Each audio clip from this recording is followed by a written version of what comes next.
Hello guys, welcome back to another video. ഇന്ന് ഞാൻ സിമ്പിളായിട്ട് എങ്ങനെയാണ് മെമ്മോ പാഡ് ഉണ്ടാക്കുന്നതെന്ന് കാണിച്ചു തരാം. ഇതേപോലെ ഒരു A4 പേപ്പർ സ്ക്വയർ ഷേപ്പിൽ കട്ട് ചെയ്തെടുക്കുക. എന്നിട്ട് നമുക്ക് ഇഷ്ടമുള്ള ഡിസൈൻ ചെയ്തെടുക്കാം കേട്ടോ. ഞാൻ ഈ ഒരു ഡിസൈനാണ് ചെയ്തിട്ടുള്ളത്. പിന്നെ ഞാൻ അതിൽ സ്റ്റിക്കറും കൂടി ഒട്ടിച്ച് കൊടുക്കുന്നുണ്ട്. എന്നിട്ട് ഇത് ഒന്നിൻ്റെ മേലെ ഒന്നായിട്ട് ഇങ്ങനെ ഒട്ടിച്ച് കൊടുക്കുക. ഫെവിക്കോളല്ല വെച്ച് ഒട്ടിക്കേണ്ടത്, ഫെവി സ്റ്റിക്കോ ഇല്ലെങ്കിൽ വാസ്ലിനോ വെച്ച് ഒട്ടിക്കുക. എൻ്റെ ഫെവി സ്റ്റിക്ക് ഇല്ലാത്തതുകൊണ്ട് ഞാൻ വാസ്ലിൻ വെച്ചാണ് ഒട്ടിക്കുന്നത്.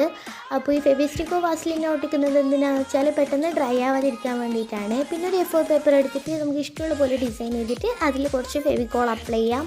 എന്നിട്ട് ആ ഒരു മെമ്മോ പാഡ് ഇതേപോലെ ഒട്ടിച്ച് കൊടുക്കുക. എന്നിട്ട് ഞാൻ മേലെ മെമ്മോ പാഡിൽ ഇങ്ങനെ എഴുതി കൊടുക്കുന്നുണ്ട്. അതിലും അതിൻ്റെ സൈഡിലും കൂടിയിട്ട് ഞാൻ കുറച്ചല്ല ഒരു സ്റ്റിക്കർ ഇങ്ങനെ ഒട്ടിച്ച് കൊടുക്കുന്നുണ്ട്.